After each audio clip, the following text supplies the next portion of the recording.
नमस्कार, मैं हूं शिल्पा जैन और आप देख रहे हैं जीबीसी अपडेट। आइए नजर डालते हैं आज की हेडलाइंस पर। प्रदेश में पिछले कुछ सप्ताह से मॉनसून लगातार कमजोर। मंडी में मुआवजों के लिए मांगी गई औपचारिकताओं से पीड़ित परेशान। कुल्लू जिला के आनी से कार सहित लापता 3 लोगों की तलाश में जुटी पुलिस। उपायुक्त चंबा अपूर्व देवगन ने कहा कि जिले में आयुष्मान भव अभियान 17 सितंबर से शुरू होगा, जो 2 अक्टूबर तक चलेगा। मुख्य संसदीय सचिव आशीष बुटेल ने कहा कि राज्य सरकार ने स्कूलों में गुणात्मक शिक्षा के साथ विद्यार्थियों की प्रतिभा निखारने तथा खेलों को भी जरूरी बनाया। चंबा भारी बारिश के चलते आज दोपहर बाद हटसर से आगे मणिमहेश यात्रा रोकी। लोकसभा चुनावों की तैयारी को जिला प्रशासन ने कसी कमर। अब खबरें विस्तार से। प्रदेश में मानसून लगातार कमजोर बना हुआ है। बीते 24 घंटों के दौरान राज्य में कुछ स्थानों पर मानसून की वर्षा हुई। राज्य के निचले इलाकों में हुई वर्षा से लोगों को उमस भरी गर्मी से हल्की राहत मिली है। प्रदेश में पिछले कुछ सप्ताह से मानसून के लगातार कमजोर बने रहने के कारण राज्य के निचले इलाकों में लोगों को उमस भरी गर्मी का सामना करना पड़ रहा है। प्रदेश में आज दिन की शुरुआत हल्की धूप के साथ हुई है और अधिकांश स्थानों पर बादल छाए हुए हैं। मौसम विभाग ने आज राज्य में कुछ स्थानों पर गरज के साथ अंधड़ चलने का येलो अलर्ट जारी किया है। विभाग के अनुसार आने वाले 1 सप्ताह तक प्रदेश में मानसून कमजोर बना रहेगा और इस दौरान कुछ स्थानों पर वर्षा होने की संभावना है। इस बीच सिरमौर जिला में कुछ स्थानों पर भारी वर्षा के अलर्ट को देखते हुए उपायुक्त सुमित खेमका ने जिले के लोगों से सचेत रहने की अपील की है।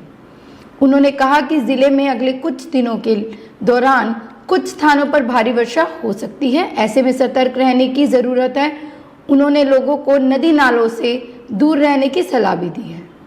हमारी तरफ से तो यही अपील रहेगी कि नदी नालों को अवॉइड करें और अन्य आवश्यक जो यात्रा है उसको भी अवॉइड करें, क्योंकि 3-4 दिन तक मेट्रोलॉजिकल डिपार्टमेंट की तरफ से एक एडवाइजरी जारी की गई है जिसमें येलो अलर्ट पूरे स्टेट में किया गया है और हमारे ज़िले में भी येलो अलर्ट रहेगा। बाकी हमारी तरफ से जो हमारे इसेंशियल सर्विसेज वाले डिपार्टमेंट्स हैं इनको भी हमने क्लियर कट डायरेक्शंस दी हैं कि वो जो सड़क, पानी और बिजली, एटलीस्ट ये जो 3 हैं इनको सुचारू रूप से रखें और इन केस अगर कहीं कोई कहीं ऑब्स्ट्रक्शन आती है तो उसको तुरंत रिस्टोर करने की वो करें। प्रदेश में मानसून के दौरान भारी बारिश में आई आपदा के कारण कई लोगों को अपने मकानों से हाथ धोने पड़े हैं। लोगों की ऐसी स्थिति है कि उनके पास संपत्ति के तौर पर केवल मात्र तन पर पहने हुए कपड़े हैं। ऐसे में प्रदेश सरकार द्वारा मुआवजे के लिए जो औपचारिकताएं पूरी मांगी गई हैं उसमें पीड़ित परिवार परेशान हैं। मंडी जिला के सराज विधानसभा क्षेत्र के गांव में बारिश के दौरान आई आपदा से 12 घर पूरी तरह से जमींदोज हो गए थे। प्रशासन द्वारा फौरन राहत के तौर पर अब तक इन्हें 5-5 हजार रुपए दिए गए हैं। प्रभावितों का कहना है कि प्रशासन द्वारा पूरा मुआवजा देने के लिए जो औपचारिकताएं पूरी करने के लिए कहा गया है उस पर फौरन राहत के रूप में मिली राशि भी खर्च होती नजर आ रही है। घर गंवा चुके लोगों को प्रशासन द्वारा टेंट लगाने के लिए तिरपाल दी गई है। ऐसे में ये लोग स्थानीय लोगों की मदद से अस्थायी ठिकानों में रह रहे हैं। हो गया है, यहाँ प्रशासन की ओर से तिरपाल मिला है और कुछ राशन पानी भी मिला है। उस दिन प्रशासन वाले भी आए, मौका करके चले गए, ना फौरी राहत दी ना कुछ दी। जब हम लोगों ने कुछ बोला तब जाके 5-6 दिन के बाद हमको सिर्फ 5-5 हजार रुपये वो फौरी राहत के रूप में दिया गया। रात के लिए मकान के लिए कुछ कर रहे हैं, फॉर्मेलिटियाँ मांग रहे हैं, तो फॉर्मेलिटियाँ पूरी नहीं हो रही है हमारे से।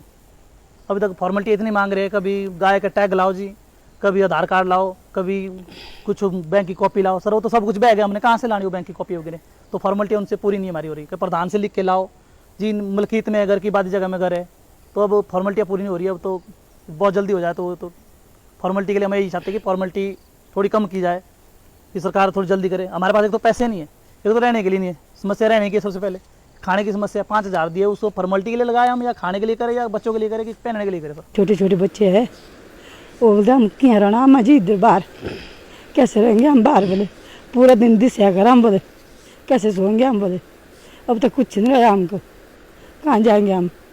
2 तरपाला दे रही छोटी छोटी, और कुछ नहीं है, कुछ भी नहीं दिया अभी। खाना खुना दे रहे थे, खाना खुना दिया, कुछ कल चावल वगैरह कुछ ऐसा वगैरह दे, दालियाँ वगैरह दे दी, बाकी ने भी कोई मदद मिली है कुछ भी। अब टेंट में अच्छा साड़ी घर गुरु रहना पड़े, ठीक है, ऐसा है। अब सरकार से हम चाहते हैं सरकार हमारे को कोई मदद तो करो। शासन वाले दे रहे, कोई राशन रूशन पंचायत वालों ने दे दिया, तरपाले दे दी, और कुछ दे दिया राशन भी, और कंबली भी दे दी, और पैसे दिए इनको 5-5 हज़ार, और कुछ नहीं दिए। कहाँ हो जाएगा, और मदद होनी चाहिए, कहाँ होगा 5 हज़ार से, क्या करना इन लोगों ने सर। कुल्लू जिला के आनी से कार सहित लापता 3 लोगों की तलाश में पुलिस ने एक अभियान आरंभ किया है। ये तीनों लोग 11 सितंबर से रात से लापता हैं। आनी के डीएसपी चंद्रशेखर ने बताया कि इन लोगों की 12 सितंबर को गुमशुदगी की रिपोर्ट दर्ज हुई थी।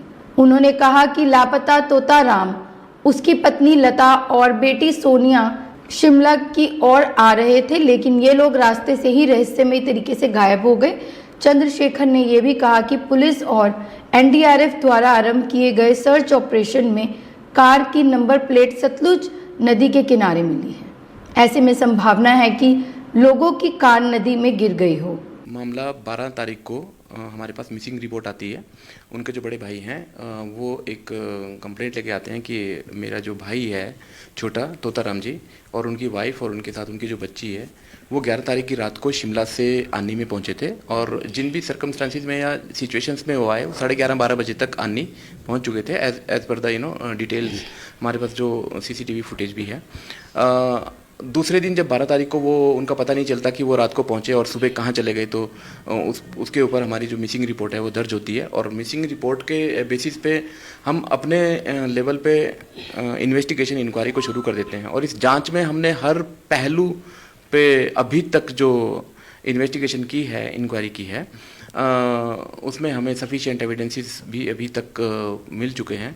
हर पहलू पे जांच की जा रही है, और समय समय पर जितने भी हमारे पास फैक्ट्स और एविडेंसेस आएंगे वो हम आपसे साझा भी कर लेंगे।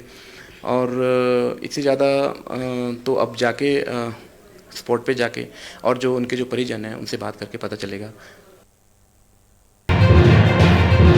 उपायुक्त चंबा अपूर्व देवगन ने कहा कि जिले में आयुष्मान भव अभियान 17 सितंबर से शुरू होगा, जो 2 अक्टूबर तक चलेगा। इसके तहत आयुष्मान आपके द्वार, आयुष्मान मेलों और आयुष्मान सभाओं का आयोजन किया जाएगा। अपूर्व देवगन ने चंबा में पत्रकारों से बातचीत करते हुए कहा कि स्वास्थ्य विभाग की देखरेख में आयोजित होने वाले इस कार्यक्रम को सफल बनाने के लिए विभिन्न टीमों का गठन किया जाएगा। उन्होंने कहा कि आयुष्मान भव अभियान के तहत स्वास्थ्य विभाग की टीमें आशा वर्कर और आंगनवाड़ी वर्कर घर घर जाएंगे तथा छूटे हुए लोगों के आयुष्मान भारत कार्ड बनाने के अलावा उनकी eKYC रजिस्ट्रेशन भी करेंगे। उन्होंने कहा कि इस कार्य के लिए 600 से अधिक टीमों का गठन किया गया है। जो आयुष्मान भव के तहत किया जाना है वो है कि डोर टू डोर स्वास्थ्य विभाग के साथ में जो आशाज हैं, आंगनवाड़ी वर्कर्स हैं, आयुर्वेदा के फार्मासिस्ट हैं, अन्य जो भी इसमें टीम्स बना के 600 से अधिक टीम्स मंडे से फ्राइडे 2 अक्टूबर तक घर डोर टू डोर जाके इसमें लोगों से मिलेंगे। और साथ में जो आयुष्मान पोर्टल के लिए एक eKYC रजिस्ट्रेशन होना है, बेसिकली जो पर्टिकुलर्स हैं बेनिफिशियरी के वो इसमें नोट किए जाएंगे, ताकि जो लेफ़्ट आउट वोटर हैं, जिनके जो लेफ़्ट आउट नागरिक हैं जिनके आयुष्मान कार्ड नहीं बने हैं वो बन सकें। साथ में इनका एक सभी का इस समय अवधि में इस दौरान जो लेफ़्ट आउट भी हैं बेनिफिशियरी और जो अन्य भी हैं, आभा ID जनरेट होना है। आभा ID के तहत किसी भी पेशेंट का जो मेडिकल हिस्ट्री है वो किसी भी स्वास्थ्य संस्था में मिल सकती। मुख्य संसदीय सचिव आशीष बुटेल ने कहा है कि राज्य सरकार ने स्कूलों में गुणात्मक शिक्षा के साथ विद्यार्थियों की प्रतिभा निखारने तथा खेलों को भी जरूरी बनाया है। आशीष बुटेल पालमपुर में अंडर 19 छात्र जोनल खेलकूद प्रतियोगिता के शुभारंभ के मौके पर बोल रहे थे। उन्होंने कहा कि शिक्षा से जहां विद्यार्थियों का बौद्धिक विकास होता है, वहीं खेलों से उनका सर्वांगीण विकास होता है। आशीष बुटेल ने कहा कि खेलों से बच्चों के शारीरिक विकास के अलावा उनमें अनुशासन और आत्मविश्वास की भी बढ़ता है। उन्होंने कहा कि प्रदेश के युवाओं ने खेलों में राष्ट्रीय व अंतर्राष्ट्रीय स्तर पर अपना लोहा मनवाया है और उन्हें सरकार प्रोत्साहन करने के लिए सरकारी नौकरियां में आरक्षण दे रही है। Day boarding Rajiv Gandhi day boarding school बनने जा रहा है। क्षेत्र के लोगों को मैं बहुत बधाई देता हूं और माननीय मुख्यमंत्री जी को और शिक्षा मंत्री जी का खास कर धन्यवाद करता हूं। शिक्षा मंत्री जी वहां पर आए भी, उन्होंने पूरी साइट भी उसकी देखी और उसके लिए पैसा मंजूर करके आज PWD में आ गया है। उसके लिए मैं आप इनका दोनों का मैं बहुत धन्यवाद करता हूँ और इसी कड़ी को आगे बढ़ाते हुए ताकि शिक्षा का जो स्तर है वो और ज़्यादा आगे बढ़े, जो हमारे बच्चे हैं वो उनको और ज़्यादा प्रोत्साहन मिले, तो 10,000 के करीब टैबलेट्स ऐसे होंगे जो आपके इलेक्ट्रॉनिक टैबलेट्स जो हैं वो बच्चों को देने की हमारी सरकार ने बात की है। मेधावी बच्चों को वो टैबलेट्स देने जा रहे हैं। और वही नहीं, जो प्राइमरी टीचर्स हैं, क्योंकि प्राइमरी टीचर्स भी ऐसा देखा गया है कि एक स्कूल में एक ही टीचर है लेकिन बच्चे 40 हैं और उनको एक जगह से जब तक रिक्रूटमेंट्स नहीं होती उनका कोई कसूर नहीं, उनको पढ़ाई तो करवानी है। तो 17,510 ऐसे टीचर्स हमारे पूरे हिमाचल प्रदेश में होने वाले हैं जिनको टैबलेट्स सरकार देगी, इलेक्ट्रॉनिक टैबलेट्स उनको सरकार देगी और जिनके माध्यम से वो बच्चों को ऑनलाइन हमारे वहाँ पर स्टडी वहाँ पर कर पाएगी। जहाँ पर टीचर नहीं भी है वहाँ पर ऑनलाइन जरिए से हम लोग वहाँ पर ताकि उनको किसी तरह की भी बाधा होती। भारी बारिश के चलते आज दोपहर बाद हडसर से आगे मणिमहेश यात्रा रोकी गई है। SDM भरमौर नवीन तंवर ने कहा कि यात्रियों की सुरक्षा के मद्देनजर लिया गया है फैसला। कल सुबह 6 बजे से फिर शुरू होगी यात्रा। आगामी लोकसभा चुनावों को लेकर जिला कांगड़ा में मतदान केंद्रों का फिजिकल वेरिफिकेशन पूर्ण किया जा चुका है। बूथ लेवल अधिकारियों की house to house visit organize की गई थी, जिसके तहत इलेक्टोरल रोल में 7500 लोगों को ऐड किया गया है। DC कांगड़ा डॉक्टर निपुण जिंदल ने कहा कि लोकसभा चुनाव से पहले भारत निर्वाचन आयोग के निर्देशानुसार स्पेशल समरी रिवीजन 17 अक्टूबर से 30 नवंबर के बीच में की जाएगी, जिसके तहत इलेक्टोरल रोल की वेरिफिकेशन सहित अन्य कार्य किए जाएंगे। GBC अपडेट के साथ धर्मशाला से निपजित निपी की रिपोर्ट। देखिए, जो अगर हम आगामी लोकसभा चुनावों की जो तैयारी की बात करते हैं तो इसमें जितने भी हमारे पोलिंग स्टेशंस हैं उनका फिज़िकल वेरिफिकेशन जो है वो 100% ज़िला कांगड़ा के अंदर कर लिया गया है और इसके साथ साथ जितने भी हमारे बूथ लेवल ऑफिसर्स हैं उनकी हाउस टू हाउस विज़िट जो है उसको ऑर्गेनाइज़ किया गया था। इसमें भी जो हमारा इलेक्टोरल रोल है उसमें लगभग 7,500 जो लोग हैं उनको और ऐड किया गया है और बिफोर द इलेक्शन एक हमारा इलेक्शन कमीशन ऑफ इंडिया के निर्देशानुसार एक स्पेशल समरी रिवीजन जो है उसको भी शुरू किया जा रहा है 17 अक्टूबर से लेकर 30 नवंबर के बीच में। और इसमें भी एक प्योरिफिकेशन है इलेक्टोरल रोल की, जिसमें डिलीशन होनी है जो जिन इलेक्टर्स की डेथ हो चुकी है या फिर माइग्रेट आउट किए हैं। मॉडिफिकेशन होनी है किसी इलेक्टर के जो पर्टिकुलर्स हैं वो इलेक्टोरल रोल के अंदर ठीक प्रकार से दर्ज नहीं है, उसमें भी मॉडिफिकेशन की जानी है। या फिर जो नए इलेक्टर्स हैं जिन्होंने 18 वर्ष की जो आयु है वो पूर्ण कर ली है, उनका भी पंजीकरण जो है वो मतदाता सूची के अंदर किया जाना है। तो इसके लिए एक स्पेशल समरी रिवीजन का जो कार्यक्रम है वो चलाया जाएगा। ये कार्यक्रम 17 अक्टूबर से 30 नवंबर के बीच में रहेगा। और रही जो हमारे इलेक्ट्रॉनिक वोटिंग मशीन्स की बात है तो इस समय हमने जैसे पहले धर्मशाला में अलग अलग स्थानों पर EVM स्टोर की जाती थी, तो हमारा जब से दाड़ी में जो हमारा जो EVM वेयर हाउस है वो तैयार हुआ है तो सारी लोकेशंस जो हैं वो खाली कर दी गई हैं, चाहे वो जो कॉलेज का प्रयास का भवन हो, चाहे हमारी लाइब्रेरी का भवन हो। अलग अलग जो स्थानों पर EVMs पहले स्टोर की जाती थी उनको अब एक सेंट्रलाइज्ड लोकेशन पर जो है दाड़ी में EVM वेयर हाउस के अंदर रखा जा रहा है और वहाँ पर लगभग हमारे पास 2900 जो मशीनों के सेट्स हैं वहाँ पे उपलब्ध हैं। तो इसका भी जो फर्स्ट लेवल चेकिंग है 16 सितंबर से शुरू की जा रही है और इसमें जो बेल के इंजीनियर्स हैं इलेक्शन कमीशन ऑफ इंडिया की तरफ से और हमारी टीमें लगेंगी और सभी जो मशीन्स हैं उनकी फ़र्स्ट लेवल चेकिंग जो है वो की जाएगी।